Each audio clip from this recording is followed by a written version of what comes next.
میں نے اس کا پیچھا کیا اور وہ کسی درخت کے پیچھے جا کر ایلین میں ٹرانسفارم ہو گیا اور پھر کہیں غائب ہو گیا۔ میں اس وقت بہت زیادہ حیران ہو گئی تھی۔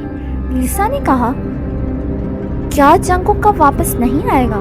نینسی نے کہا، پتہ نہیں، اور پھر وہ وہاں سے چلی گئی۔ لیسا مزید پریشان ہو گئی۔ اگلے دن جنگکوک اسکول آ گیا اور وہ ہر جگہ لیسا کو ڈھونڈنے لگا۔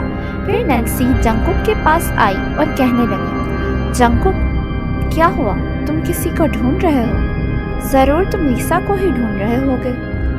جنگکوک نے نینسی سے کہا، نینسی، تم اپنے کام سے کام نہیں رکھ سکتی۔ نینسی نے کہا، اچھا میں چلی جاؤں گی، بس میں تمہیں یہ بتا دوں کہ مجھے تمہاری اصلیت پتہ چل گئی ہے۔ نینسی نے جنگکوک سے کہا، مجھے پتہ چل گیا ہے کہ تم ایک ایلین ہو، اور میں نے لیسا کو بھی بتا دیا ہے۔ جنگکوک نے کہا، تمہیں کیسے پتا کہ میں ایک ایلین ہوں؟ نینسی نے کہا، میں نے تمہیں ٹرانسفارم ہوتے خود اپنی آنکھوں سے دیکھا تھا۔ میں نے لیسا کو بھی بتا دیا ہے کہ تم ایک ایلین ہو۔ جنگکوک اسی وقت بھاگتا ہوا لیسا کے گھر پہنچا اور لیسا کے گھر کا دروازہ اس کے گھر کے گارڈ نے کھولا۔ جنگکوک نے پوچھا، کیا لیسا گھر پر ہے؟ گارڈ نے کہا، نہیں، وہ گھر پر نہیں ہے۔ پھر جب اگلے دن لیسا اسکول آئی تو جنگکوک نے لیسا سے کہا، تم کل اسکول کیوں نہیں آئی؟ لیسا نے جنگکوک کی طرف دیکھا بھی نہیں اور وہاں سے چلی گئی۔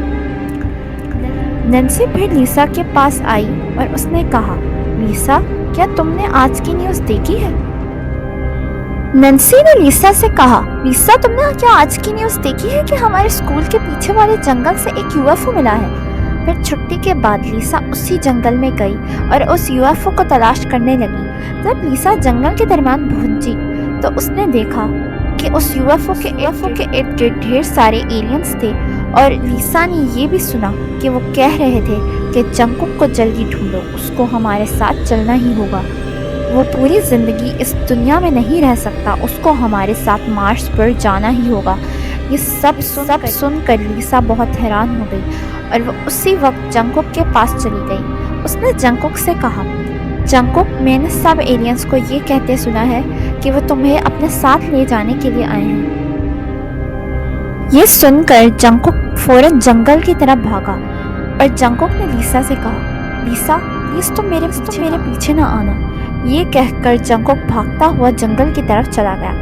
کافی دیر ہو چکی تھی لیکن جنگکوک واپس نہیں آیا۔ پھر لیسا بھی جنگل کی طرف چلی گئی۔ جب لیسا جنگل میں پہنچی تو اس نے دیکھا کہ جنگکوک کے ارد گرد ایلینز تھے اور وہ اس کو اپنے ساتھ چلنے کیا کہہ رہے تھے، لیکن جنگکوک نے کہا، میں تمہارے ساتھ نہیں جا سکتا، مجھے اس دنیا میں رہنا ہے۔ ان میں سے ایک ایلین نے کہا، جنگکوک، تمہیں پتہ ہے نا، اگر تم ایک اور سال یہاں پر رہے تو تم مر جاؤ گے، تم اس دنیا میں 20 سال سے زیادہ زندہ نہیں رہ سکتے، اگر تم زندہ رہنا چاہتے ہو تو تمہیں ہمارے ساتھ مارس پر جانا ہی ہوگا۔ جنگکوک نے کہا، میں آپ کے ساتھ نہیں جاؤں گا۔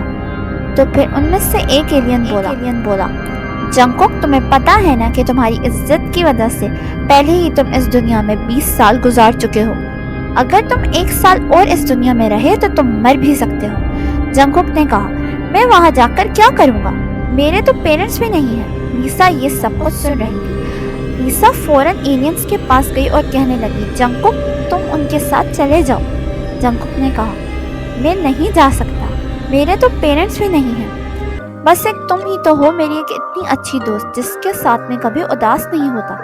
مارس پر واپس جانے سے اچھا ہے کہ میں تمہارے ساتھ 1 سال اس دنیا میں گزار لوں۔ یہ سب کچھ سن کر لیسا روتے ہوئے کہنے لگی، جنگکوک، پلیز تم واپس چلے جاؤ، کم از کم تم وہاں جا کر واپس زندہ تو رہ سکو گے نا۔